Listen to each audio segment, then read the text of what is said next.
Alhamdulillah, wassalatu wassalamu ala rasulillah Sayyidina wa maulana Muhammad ibn Abdillah wa ala alihi wa sahbihi wa man tabi'ahu wa mawalah. Ashhadu an la ilaha illallah wahdahu la syarika lah wa ashhadu anna sayyidana Muhammadan abduhu wa rasuluhu la nabiyya ba'dah. Allahumma salli ala sayyidina Muhammadin an-nabiyil ummi wa ala alihi wa sahbihi wa barik wa sallim. Qala Allah Ta'ala fil Qur'anil azim wa huwa asdaqul qailin. A'udzu billahi minasy syaithanir rajim. Ya ayyuhalladzina amanu taqullaha haqqa tuqatih wa la tamutunna illa wa antum muslimun. Wa qala ta'ala fi ayatin ukhra, ya ayyuhalladzina amanu taqullaha wa qulu qawlan sadida yuslih lakum a'malakum wa yaghfir lakum dhunubakum wa man yuti'illaha wa rasulahu faqad faza fawzan 'azima. Ibadallah, usikum wa nafsi bi taqwallahi wa ta'atihi faqad fazal muttaqun. Hadirin jamaah Jumat yang dimuliakan Allah Subhanahu wa taala. Seandainya manusia duduk 500 tahun termenung untuk memikirkan dia datang dari mana, dia akan kemana, dan untuk apa dia berada di sini, maka niscaya dia tidak akan pernah mampu menjawab. Begitu kata filosof dari Yunani. Karena keterbatasan akal manusia untuk menjawab pertanyaan dari mana, mau kemana, untuk apa, maka Allah dengan Rahman dan Rahimnya mengutus Sayyidina wa Maulana Muhammad sallallahu alaihi wasallam. Karena kalau hanya untuk merenung hidup ini akan membingungkan, maka beliaulah yang memberikan jawaban berdasarkan wahyu dari Allah Subhanahu wa taala. Dari mana kita datang? Wa idz akhadha rabbuka min bani adama min zuhurihim dzurriyyatahum wa asyhadahum ala anfusihim alastu bi rabbikum. Ingatlah ketika Allah sudah mengambil persaksian perjanjian dari kamu semua. Belum ada darah, belum ada kuku, belum ada bulu, belum ada rambut, belum ada daging. Ketika itu ruh kita semua sudah berkumpul di hadapan Allah Subhanahu wa taala. Dan Allah bertanya dengan satu pertanyaan, alastu bi rabbikum, bukankah aku ini Rabb kamu? Lalu kita semua menjawab, bala syahidna, kami bersaksi engkau adalah Rabb kami. Dari sanalah kita datang. Ini bukan tempat kita, ini tempat perantauan, tempat ujian, tempat jalan-jalan. Nanti kita akan kembali ke tempat asal kita. Maka semua yang kembali selalu kita sebut inna lillah wa inna ilaihi raji'un. Semuanya kembali. Di tempat perantauan hati memang tidak tenang, selalu ingin pulang. Maka selalu keluar ungkapan ar-rahah fil jannah. Ketenangan itu nanti di kampung halaman tempat asli kita di surga, bersama Allah, bersama Rasulullah sallallahu alaihi wasallam. Setelah kita tahu, kita sadar kita datang dari mana, lalu untuk apa kita di sini? Wa ma khalaqatul jinna wal insa, tidaklah aku ciptakan jin dan manusia illa liya'budun, kecuali hanya untuk satu saja, beribadah. Kalaulah hidup hanya untuk beribadah, lalu bagaimana dengan perdagangan, perniagaan, pertanian? Bagaimana dengan membesarkan anak-anak? Disitulah kasih sayang Allah. Yang berdagang pun juga bernilai ibadah. Melangkahkan kaki dari rumah, bismillahirrahmanirrahim, wa'tasamtu billah, la haula wala quwata illa billah. Maka sesungguhnya di dalam tokonya, di dalam rukonya, di dalam pasarnya dia sedang beribadah. At-tajir seorang pedagang, as-saduq jujur, al-amin amanah, tidak curang, tidak bohong, tidak tipu, tidak dusta. Ma'an nabiyyin, mereka bersama dengan para nabi. Was-siddiqin, bersama dengan orang yang benar. Was-syuhada, bersama orang mati syahid. Was-salihin, mereka akan bersama dengan orang-orang yang saleh. Mereka beribadah. Seorang ulama ahli tasawuf bersama diberi nama Imam Junaid al-Baghdadi. Kita selalu mengenal bahwa Islam ini iman, itulah dia akidah. Islam itulah dia salat, zakat, haji, umrah, puasa. Dan ada yang disebut dengan ihsan. Ihsan hubungan batin, spiritual, mensucikan hati. Suci itu bahasa Arabnya safa. Orang yang mensucikan hati, man safa qalbuhu lillah. Mereka yang bergelimang, bergelut dengan ilmu mensucikan hati disebut dengan orang-orang menekuni ilmu tasawuf. Maka di antara ulama besarnya adalah Imam Junaid al-Baghdadi. Imam Junaid al-Baghdadi memiliki toko di pasar. Dia pagi datang membuka tokonya, ketika ada pembeli dia akad jual beli. Ketika tidak ada pembeli dia sholat sunat. Ketika sepi dia sholat sunat. Ketika ramai dia tetap melayani, karena dua-duanya adalah ibadah. Setelah 400 rakaat dia tutup tokonya, dia pulang ke rumah. Sesuai antara dunianya hasanah, akhiratnya juga hasanah. Bagaimana dengan bercocok tanam, bertani? Idza waqa'at ala ahadikumul qiyamah, kalau hari kiamat sudah mau datang, wa fi yadihi fasilah, di tanganmu ada bibit korma, falyughrisha, tanamlah bibit korma. Kenapa? Karena kita tidak berpikir siapa yang akan memakan manis buahnya, siapa yang akan bernaung di bawah daunnya yang rimbun. Kita hanya berpikir bahwa kita sudah memakmurkan alam semesta dengan tanam-tanaman. Dosa bukan hanya zina, dosa bukan hanya khamar. Man qata'a sidratan, siapa yang memotong sebatang pohon sidir, sawwaballahu ra'sahu finnar, disungkurkan Allah kepalanya ke dalam api neraka. Begitulah Islam. Islam tidak hanya membatasi ibadah pada salat, rukun, syarat, wajib, sunat, sunan muakkad, itu ibadah mahdhah namanya. Tapi ada perbuatan-perbuatan yang kelihatannya bukan ibadah, tapi dia bernilai ibadah. Polisi, tentara, angkatan laut, darat dan udara, mereka sedang beribadah. Kalau mereka mati, matinya jihad fisabilillah, menjaga perbatasan negara, menjaga keutuhan negara, bagian dari ibadah dengan niatkan bismillah dengan nama Allah. WC, toilet, bau busuk, jorok, najis, tempat setan, masuk ke dalamnya dengan berdoa, Allahumma inni a'udzubika minal khubuthi wal khaba'ith. Maka ketika itu dilakukan, itu pun juga bernilai ibadah. Begitulah luasnya rahmat Allah Subhanahu wa ta'ala. Langkah kaki, hayunan tangan, kedipan mata, bisikan telinga, berapa darah yang dicuci buah pinggang, berapa nafas yang berhembus, berapa lintasan hati dan pikiran, kita mau semuanya itu bernilai ibadah kepada Allah Subhanahu wa ta'ala. Karena kita tidak diciptakan untuk apa-apa kecuali melainkan hanya beribadah. Itulah mengapa subuh kita katakan iyyaka na'budu, kepada Engkau kami beribadah. Tergelincir matahari kita lagi mengulang iyyaka na'budu. Condong matahari saat petang kita ulang lagi, tenggelam matahari kita ulang, sempurna gelap malam salat isya, dan kita terbangun tahajud malam kita katakan iyyaka na'budu. Kami beribadah hanya kepada Engkau, tidak kepada lain, karena memang tujuan hidup kita adalah ibadah. Bagaimana ibadah orang kaya? Dengan hartanya, membangun masjid, menyantuni anak yatim.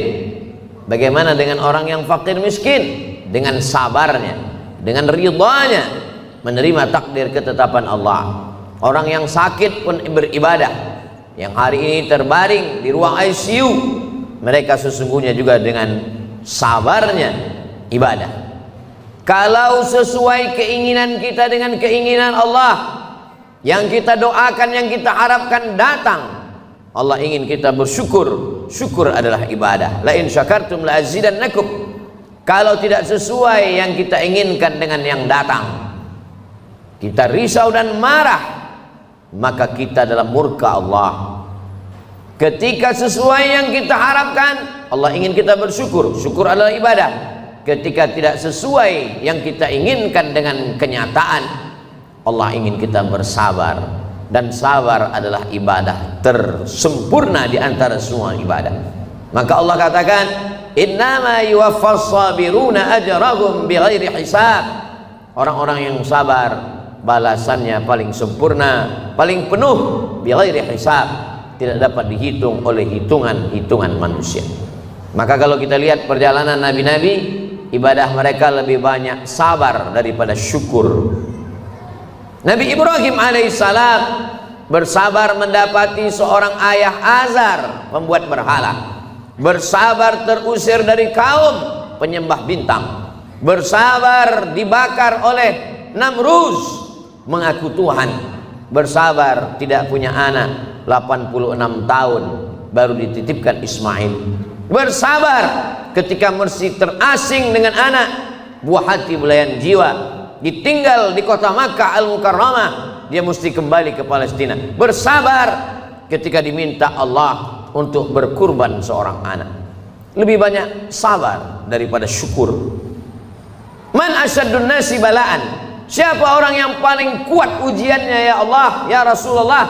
Rasul menjawab, orang yang paling kuat imannya, itulah yang paling keras ujiannya. Al-anbiya, para nabi-nabi, thummal amsal fal amsal, dan orang yang lebih kuat. Jadi ketika ujian datang silih berganti, hubungan kita dengan Allah kita bangun dengan husnuzan. Kalau dengan manusia saja kita bisa husnuzan, kenapa seorang anak buah diperintahkan untuk menunggu direktur atasan mampu menunggu sekian jam? Kenapa dia mampu menunggu? Hanya karena mengharapkan gaji bulanan, karena mengharapkan naik pangkat dan jabatan. Dia husnuzon dengan atasannya. Mengapa kita tidak pernah husnuzon dengan yang paling tinggi, paling mulia, paling agung, paling teratas di antara semua atasan? Dialah Allah. Kita husnuzon kepada Allah Subhanahu wa ta'ala. Menyenangkan atau menyusahkan, baik atau tidak baik, itu menurut pandangan kita. Dalam pandangan Allah semuanya baik. Maka kita mintakan kepada Allah yang baik menurut Allah. Berapa banyak anak-anak menganggap orang tua tidak sayang. Anak berharap ingin dibelikan handphone, anak berharap ingin dibelikan sepeda motor, anak berharap ingin dibelikan mobil. Orang tua yang tidak membelikan keinginannya menganggap orang tua tidak sayang. Padahal itulah orang tua yang sayang. Dia tidak ingin anak ini rusak, dia tidak ingin anak ini kecanduan game online, dia tidak ingin anak ini akalnya tidak dipakai untuk belajar. Seorang anak saja sulit untuk menangkap logika seorang ayah. Bagaimana dengan logika Allah Subhanahu wa ta'ala? Maka hubungan kita dengan Allah yang paling indah adalah hubungan husnuzan. Buah daripada husnuzan adalah ridha. Sebelum matahari terbit kita sudah katakan aku ridha. Raditu billahi rabba. Aku ridha menerima segala ketetapanmu ya Allah. Orang yang paling bahagia adalah sururul qalbi bimururil qada. Hati merasa bahagia melewati perjalanan takdir Allah Subhanahu wa ta'ala. Sampai kapan? Lelah, letih, kecewa, sakit hati, marah. Sampai kapan? Sampai akhirnya kita tidak lagi mampu berkata dan berbuat apa-apa. Muda, belia, terang benderang, sampai pada akhirnya menguning, layu dan mati. Di sini tempat kita sejenak singgah dalam perjalanan panjang, mampir sejenak ke pom bensin, ke toilet, berwudu, makan, istirahat. Setelah fresh kita lanjutkan perjalanan. Perjalanan kita selanjutnya adalah kembali menghadap Allah.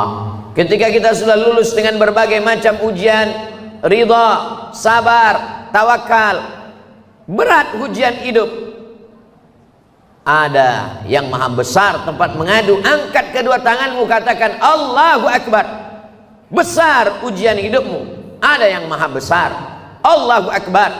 Besar dosamu, Ada yang ampunannya lebih luas. Dzunubi mithlu a'dadir rimali. Dosaku sebanyak buih di lautan, sebanyak pasir di pantai. Tapi ampunanmu lebih luas, lebih banyak lagi daripada itu ya Allah. Abu ulaka bi ni'matika alayya. Aku datang menghadapmu, membawa nikmatmu, nikmat mata, nikmat tenaga. Wa abu bi dzambi. Tapi justru aku datang membalasnya dengan dosa-dosaku. Tapi aku yakin dan percaya Engkau mengampuni segala silap, salah dan dosa. Innallaha yaqbalu taubatan 'abdi qabla an yugharghir. Allah menerima taubat seorang hamba. Sampai kapan? Adakah batasan 40 tahun? Tidak ada. Sebelum ghargharah, sebelum sakratul maut, kembali ke jalan Allah. Ya ayyuhalladzina amanu, orang yang percaya bahwa dia akan kembali kepada Allah, hidup sejenak sementara. Man arafad dunya hanan alaih. Siapa yang kenal dunia, maka ringan bagi dia menjalani hidup dunia. Dunia tak sampai setengah sayap nyamuk. Dunia tak sampai setetes dari lautan samudera. Bagi yang dapat setetes, jangan bangga, jangan bahagia, karena yang kau dapat hanya setetes. Bagi yang tidak dapat, jangan kecewa, karena yang tidak kau dapatkan pun cuma hanya setetes. Masih ada lautan yang luas. Walal akhiratu khairul laka minal ula. Akhirat lebih utama. Wal akhiratu khairu wa abqa. Akhirat lebih baik, akhirat lebih kekal. Seorang penggali parit berkubang lumpur dari jam 7 pagi sampai jam 7 petang, gajinya dimakan, diambil oleh orang yang lebih berkuasa, yang lebih hebat. Kecewa, sakit hati, dia masih bisa tersenyum. Mengapa? Karena dia yakin ada akhirat. Malik yaumiddin. Di sana ada keadilan, di sana akan ada perhitungan. Hatta yuqadus satul jalha, hatta yuqadus satul qarna, sampai-sampai kambing yang bertanduk akan dituntut oleh kambing yang tidak bertanduk. Begitulah keadilan Allah subhanahu wa ta'ala. Untuk apa ada akhirat? Bagi mereka yang A, tidak, T, keyakinan, is, orang yang meyakini tidak ada Tuhan, tidak ada malaikat, tidak ada akhirat, mereka akan stres, mereka akan depresi, mereka akan bunuh diri. Bagi mereka gedung yang tinggi puncak daripada penyelesaian segala masalah. Naik ke atas gedung, terjun ke bawah. Kalau dia bahagia, sebahagia-bahagianya, karena menurutnya dialah puncak kebahagiaan, tidak ada Tuhan. Kalau dia stres, susah, depresi, dia akan amat sangat menderita dalam hidup. Orang beriman, kalau dia sukses, kalau dia kaya, kalau dia berkuasa, maka dia akan berkata, hadza min fadli rabbi, ini karunia Tuhanku, liyabluwani, untuk menguji aku, ashkur, apakah aku akan bersyukur, am akfur, atau aku akan kufur. Kalau dia sedang diuji, susah, sakit, menderita, dia tidak stres, dia tidak putus asa, karena itu hanyalah salah satu bagian dari cara Allah untuk menguji imannya. Untuk apa kita hidup sampai hari ini? Kenapa kawan kita, sahabat kita lebih muda, lebih sehat, lebih dulu mati daripada kita? Alladzi khalaqal mauta, Allah menciptakan mati, wal hayata, Allah menciptakan hidup, liyabluwakum ayyukum ahsanu amala. Allah menguji siapa yang paling baik amalnya, bukan yang paling tinggi jabatannya, bukan yang paling banyak hartanya, bukan yang paling ganteng wajahnya. Ayyukum ahsanu amala, siapa yang paling baik amalnya. Sampai pada akhirnya kita akan menghadap Allah. Allah mengundang, ya ayyatuhan nafsul mutmainnah, wahai jiwa yang tenang, irji'i ila rabbiki radiyatan mardiyah. Kembali, ini bukan tempat engkau, ini hanya tempat persinggahan. Kembali ke tempat yang lebih baik, lebih kekal, lebih abadi. Irji'i ila rabbiki radiyatan, engkau dalam keadaan ridha, mardiyah, dan Allah pun meridai engkau. Fadkhuli fi ibadi, masuklah ke dalam golongan hambaku. Wadkhuli jannati, masuklah ke dalam surgaku. Innalladzina amanu, orang-orang yang percaya, tsumma istaqamu, kemudian mereka istiqamah, tatanazzalu alaihimul malaikah, turun malaikat kepada mereka. Apa kata malaikat? Allah takhafu, jangan takut, jangan takut dengan sakaratul maut, jangan takut. Wala tahzanu, jangan sedih, jangan cemas, jangan sedih meninggalkan istri, anak, keluarga, kantor, kawan, sahabat. Jangan sedih. Setelah takutnya hilang, sedihnya terbang. Wa absyiru bil jannati allati kuntum tu'adun. Berbahagialah, engkau mendapatkan janji Allah. Dan Allah kalau sudah berjanji, innaka la tukhliful mi'ad, engkau tidak pernah ingkar janji. Semoga kita selalu dalam keadaan istiqamah iman dan Islam, bersabar dalam keadaan senang, kenyang, diberikan kekuatan dalam keadaan susah dan payah. Barakallahu li wa lakum fil Qur'anil azim wa nafa'ani wa iyyakum bima fihi minal ayati wa dzikril hakim wa taqabbala minni wa minkum tilawatahu innahu huwal ghafurur rahim.